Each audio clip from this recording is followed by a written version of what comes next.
Varicose veins కి సరైన చికిత్స కోసం సంప్రదించండి ఎవిస్ హాస్పిటల్. నమస్తే అమ్మా. నమస్తే తల్లి. అమ్మా, ఇప్పుడు ఒక్కొక్క దేవుడికి ఒక్కొక్క నైవేద్యం ప్రీతికరం అంటాం కదా.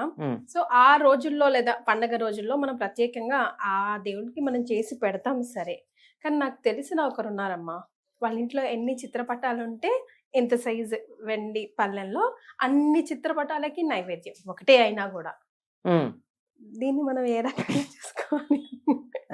అంటే ఒక్కో దేవుడికి ఒక్క రకమైనది ఇష్టం అని పోనీ ఒక్కొక్క రకమైనది ఉందా పోనీ కాదు, కానీ ఆవిడ ప్రేమ ఆవిడ భావన అలాంటిదేమో బహుశా మనకు తెలియదు. కానీ ఆవిడకి అలాంటి భావన ఉంటే ఉండొచ్చు, కానీ అందరూ అలా చేయాలని నియమం ఏం లేదమ్మా. మరి ఏకం సత్ విప్ర బహుధా వదంతి అంటే ఉన్నది ఒక్కటే, పండితులు మాత్రం రకరకాల పేర్లతో పిలుస్తారు.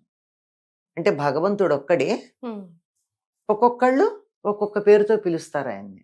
ఉదాహరణకి అమ్మ ఉందనుకోండి, అమ్మని తెలుగులో మనం అమ్మ అంటాం, తమిళులు తాయి అంటారు, మహారాష్ట్రలో ఆయి అనేదో పిలుస్తారు, ఇంకా ఉత్తర దేశానికి వెడితే బయట వాళ్ళు మాత అంటారు, మాతాజీ అంటారు, మదర్ అంటారు, మామ్ అంటారు. ఇన్ని పేర్లతో పిలిచింది ఎవరిని? అమ్మని. ఒక్క అమ్మనే కదా. అట్లాగే భగవంతుడు ఒక్కడే అయినా అనేకమైనటువంటి పేర్లతో ఆయా సందర్భాలను అనుసరించి పిలుచుకుంటారు. ఒకే వ్యక్తి ఉంటాడు, ఒకే వ్యక్తి ఆ వ్యక్తిని ఒక్కొక్కళ్ళు ఒక్కొక్క సంబంధంతో పిలుస్తారు. తండ్రి కొడుకు అనుకుంటాడు, పిల్లలు తండ్రి అనుకుంటారు, భార్య భర్త అనుకుంటుంది, తమ్ముళ్ళు అన్నయ్య అనుకుంటారు, అన్నయ్యలు తమ్ముడు అనుకుంటారు. ఇట్లా ఉద్యోగానికి వెళ్ళినట్టయితే తన కింద వాళ్ళు పై అధికారం అనుకుంటాడు, పై వాళ్ళు తన సబార్డినేట్ అనుకుంటారు. ఇంతమంది ఒకళ్ళేనా? రకరకాల ఒక్కరే. సందర్భాన్ని బట్టి ఇంట్లో ఉన్నప్పుడు వేషధారణ వేరేగా ఉంటుంది, ఆఫీస్కి వెళ్ళినప్పుడు వేరేలాగా ఉంటుంది, పార్టీకి వెడితే వేరేలా ఉంటుంది, పెళ్లికి వెడితే మరోలా ఉంటుంది, గుడికి వెడితే ఇంకో రకంగా ఉంటుంది వేషధారణ. ఒక వ్యక్తేనా? ఒక వ్యక్తే. అవునా కాదా? అంచేత గుళ్ళో పంచ కట్టుకుని వచ్చినటువంటి వ్యక్తి ఆఫీసులో సూటేసు కనపడితే వేరు అనుకోవడం ఎట్లా ఉంటుందో, ఇన్ని రూపాల్లో ఉన్నటువంటి దేవుడు కూడా వేరు అనుకోవడం ఒకటే. అంతే కదా? 100%. ఇంకా గట్టిగా చెప్పాలంటే మనకి సందర్భం చూస్తే ఇంట్లో ఆడవాళ్ళు పొద్దున పూట ఎన్ని వేషాలు వేస్తారమ్మా? ఎన్ని? పని మనిషి, వంట మనిషి, తర్వాత చెఫ్ అంటే వడ్డం చేసేటటువంటి వాళ్ళు, హోంవర్క్ అవలేదంటే చెప్పేటప్పుడు టీచరు, అల్లరి చేస్తే హెడ్ మాస్టరు, ఇన్ని రకాలుగా ఉంటూ ఉంటారు. ఇంతలోకి అత్తగారు పిలిస్తే వస్తున్నానండి అని అతి వినయంగా కూడా మాట్లాడతారు. అంతే కదా? ఇన్ని వేషాలు, ఇన్ని రకాలుగా, ఇన్ని రూపాలుగా కనుక ఉన్నట్టయితే ఇందరూ ఈ ఒకే తల్లి ఇన్ని వేషాలా? కాదు కదా. ఇన్ని రూపాలు సందర్భాన్ని అనుసరించి, అవసరాన్ని బట్టి, ఎదుటి వాళ్ళ అవసరాన్ని బట్టి, తన వీలుని బట్టి ఒక మనిషే ఇన్ని ధరిస్తూ ఉంటే, ఒకే ఒక్క పరమాత్మ సందర్భాన్ని బట్టి ఇన్ని రకాలుగా అవతరించటం జరుగుతూ ఉంటుంది. కనుక ఎంతమంది దేవతామూర్తులున్నా మనలాంటి వాళ్ళం, అంటే తీరిక లేని వాళ్ళం, ఒక్క నివేదన చేస్తే అందరికీ చెందుతుంది. తీరిక ఉండి దాన్ని చాలా విస్తృతంగా, అది ఒక రిలీజియస్గా, ఫెస్టీడియస్గా చెయ్యాలి అనుకున్న వాళ్ళు ఓపిక చేసుకోవచ్చు. చేస్తే తప్పు లేదు, కానీ చెయ్యాల్సిన అవసరం లేదు, చెయ్యనక్కర్లేదు. అయితే మరి ఇన్ని రకాలు ఏమిటి? ఇందాక ఒక మాట అన్నారు, ఈ దేవుడికి ఇది ఇష్టం, ఆ దేవుడికి ఇది ఇష్టం, ఇవాళ అది నైవేద్యం పెట్టాలి, ఇది వాళ్ళ నైవేద్యం పెట్టాలని అంటారు కదా. అది కూడా కరెక్టే కదమ్మా. పొద్దున్నే లేవంగానే కాఫీనో టీనో తాగుతాం, తర్వాత భోజనం చేస్తాం, మధ్యాహ్నం స్నాక్ తింటాం, తర్వాత ఫ్రూట్స్ తింటాం. సందర్భాన్ని బట్టి రకరకాలుగా మారలేదా? మన ఆహారాలే మారినప్పుడు భిన్నమైనటువంటి రూపాలు ధరించిన దేవుడికి భిన్నమైన నైవేద్యాలు పెట్టడంలో తప్పేం లేదు. సందర్భాన్ని అనుసరించి చక్కగా రకరకాలైనటువంటి నైవేద్యాలు పెట్టచ్చు.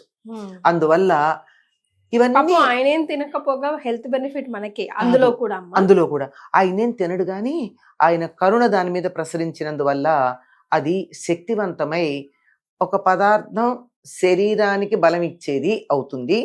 భగవంతుడికి నివేదన చేసిన తర్వాత మన మనస్సుకి, ఆత్మకి కూడా శక్తినిస్తుంది.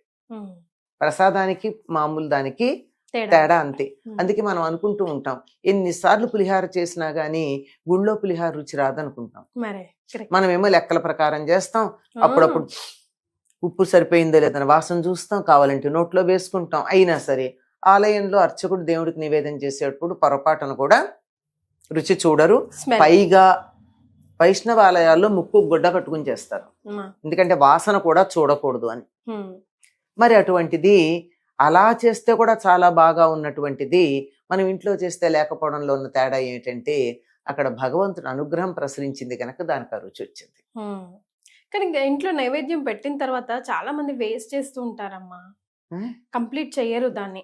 అంటే అదేం తీయలేదు అంటే సాయంకాలం మళ్ళా దీపం వెలిగించే వరకు ఉండాలి కదా అంటారు. అలా ఏం లేదమ్మా, మహానివేదన దేవుడికి పెట్టాక ప్రసాదంగా అందరికీ నైవేద్యం పెడుతున్నారా లేదా? ఇప్పుడు దేవుడికి నైవేద్యం పెట్టారమ్మా గుళ్ళో, మనం పెడితే ప్రసాదం పెడుతున్నారా, రాత్రి దాకా ఉంచుతున్నారా? పెడుతున్నారు, వెంటనే ఉంచట్లేదుగా. రాత్రి దాకా తింటాడు ఆయన, మరి అదే పాతన్నం అదే పక్కన పెట్టుకుని. అలా ఏం లేదు, నివేదన చేశాడంటే అలా కళ్ళతో చూస్తాడు అంతే. ఇప్పుడు ఉదాహరణకి మీరు మనకి దీనికి ఉదాహరణ భౌతికంగా చూడాలి అంటే ఇప్పుడు పీఠాధిపతులు వాళ్ళు ఉంటారు, అంటే దొంగ బాబాలు వాళ్ళు కాదమ్మా, నిజంగా ఉన్నటువంటి వాళ్ళు, తమకేమి అక్కర్లేదనుకునేటటువంటి సన్యాసం స్వీకరించిన మహానుభావులు. వాళ్ళ దగ్గరికి ఇంతంత పళ్ళాలంటే వెదురు బుట్టలే, వాటిల్లో తీసుకెళ్లి నేను పళ్ళిస్తారు. వాళ్ళు ఏం చేస్తారమ్మా, ఇలా ముట్టుకుంటారు, ఇచ్చేస్తారంతే. కనీసం అందులో ఒక్కటన్నా వాళ్ళు తీసుకోరమ్మా. అంటే ఇక్కడ తర్వాత ఎప్పుడో రోజుకు వాళ్ళు తినేది ఏది ఉందంత అది వాళ్ళు అలా ముట్టుకునేటప్పటికి అది ప్రసాదం అని మనం అంతా మనకేదో మేలు జరుగుతుందనే నమ్మకంతో తీసుకుంటాం. వాళ్ళు తీసుకుంటారు, ఎందుకు తీసుకోవాలి? నియమ ప్రకారం మనలాగా ఎప్పుడు పడితే అప్పుడు తీసుకోరు. వాళ్ళకి ఏదో కొన్ని సమయాలు ఉంటాయి, ఆ సమయంలో ఏం తినాలో ఎంత తినాలో అంతే తింటారు, ఎక్కువ కూడా తినరు. ఎక్కువగా ఉప్పు కారాలు అలాంటివి ఏం లేకుండా సాత్వికమైనటువంటి వీలైనంత వరకు ఉప్పు కారాలు అవి తక్కువగా ఉండే సాత్వికమైన ఆహారం తీసుకుంటారు, ఇంత తినకుండా ఉంటారు. ఇంకా అట్లా మన కంటికి కనపడే ఆధ్యాత్మిక మార్గంలో ఉన్న వాళ్ళే దాన్ని అలా చేత్తో ముట్టుకుంటే దానికి పవిత్రత వచ్చింది, వాళ్ళు తీసుకోలేదని వెంటనే ఇచ్చేస్తున్నారు కదా, వెంటనే ఇచ్చేస్తారు కదా. అట్లా దేవుడికి నివేదన చేస్తే ఆయన కంటితో చూస్తే చాలదు, ప్రసాదం అయిపోతుంది. అప్పుడు దాన్ని తీసుకోవచ్చు. సాయంకాలం దాకా ఉంచాలని నియమం ఏం లేదు, కొంచెం సేపు ఉండొచ్చు కావాలంటే, అంతే తప్ప ఎంతసేపు ఉంటే రేపొద్దురు దాకా ఉంటే ఇంకా లాభం అనుకుంటే పాచిపోతుంది కూడా. చాలా సంతోషం అమ్మా, ధన్యవాదాలు. వస్తే అమ్మా.